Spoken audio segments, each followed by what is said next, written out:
Hey everybody, thanks for joining me for another one-man review. I'm really excited about this book. I just finished reading it like 10 minutes ago. It's Castaways by Laura Perez and Pablo Monforte.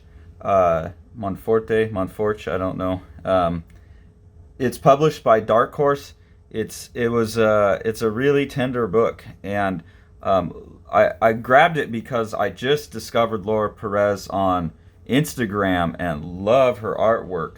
This looks like older stuff. The stuff that I've seen now is like really good. So this seems like an early book where the art's pretty good, but I wanted to see what her stories were like what kind of books she was doing, and this makes me very excited. There's a new book that just came out. I'm gonna blank on the title of it, but it just came out in Spanish, and I really hope that somebody publishes the rest of her work, because the art just keeps getting better from what I've seen, and I really enjoyed the story here. I thought it was a very touching book. So it's about two characters and two different times. Those are color coded, which is a trick that I've been seeing a lot more of lately. But it really works in this book. It works to the emotion of the book. One thing I really enjoy about this book is it's just straight up human drama and emotions and relationships. I'm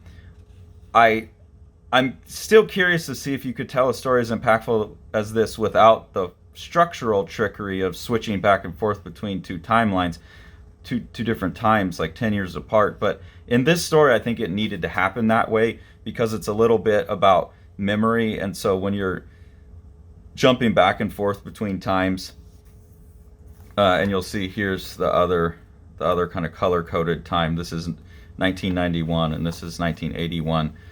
I think that jumping back and forth between times in this book kind of sets up the longing and nostalgia that they're playing with in the story.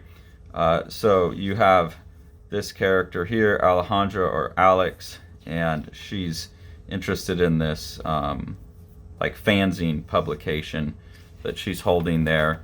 And then you jump forward in time and you meet Julio, who you find out was a writer for the fanzine 10 years prior when he was in university, and he's with his girlfriend now. I believe her name's Carla, and she's like cleaning up and is like wants to throw away his old writing, and he's obviously not very happy in this relationship. She wants kids, he doesn't. Like she's just ready for a more adult life than he is, and so he's like, yeah, go ahead and throw it away. And then sneaks out at night to grab it. And as the story goes, so he goes out and grabs it. And as the story goes, basically you flip-flop back and forth between those two characters and those two times, and they eventually merge, like you see when they meet in 81 and you see when they re-meet in 91, and you start to learn about the romantic relationship they had. And kind of how it fell apart and the impact on them then in the 90s. And I think it's a very mature book, even though it's dealing with, the love of kids in college, like it's approached from a very mature standpoint. There's already some really beautiful art. She does really great with these big, like empty scale shots, I think is where Laura Perez really succeeds most. The more recent stuff I've seen, the figurative work has gotten really beautiful and kind of focused more on shape and color and less on line. So there's been an evolution since this, but I think these kind of big scale like this, these empty kind of Adrian Tomine like moments are really well handled.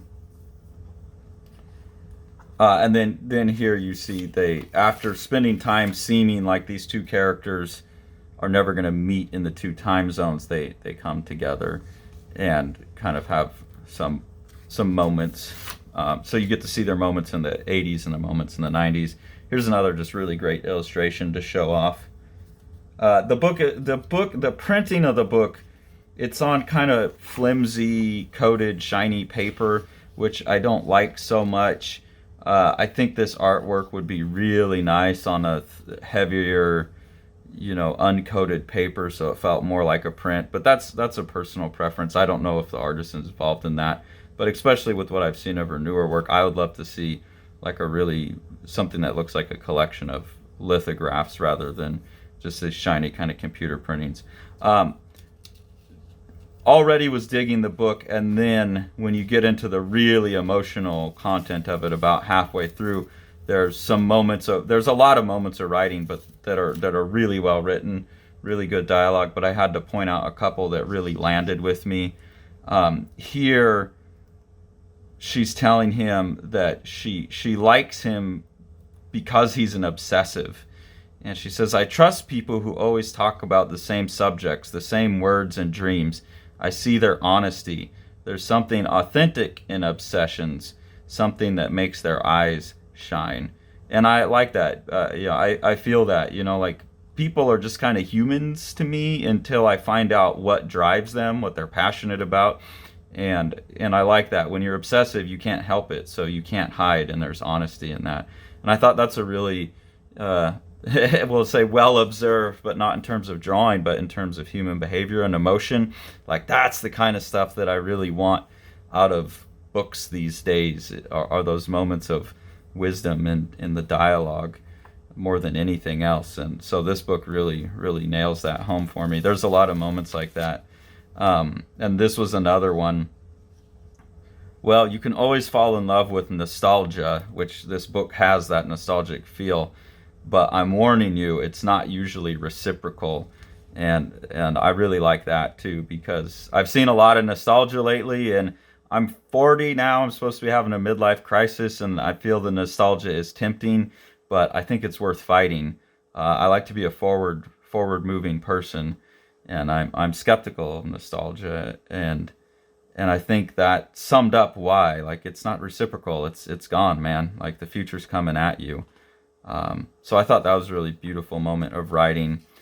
Again, some really beautiful scenery. And then this scene here, which is like the peak of their infatuation, I guess, is they're driving.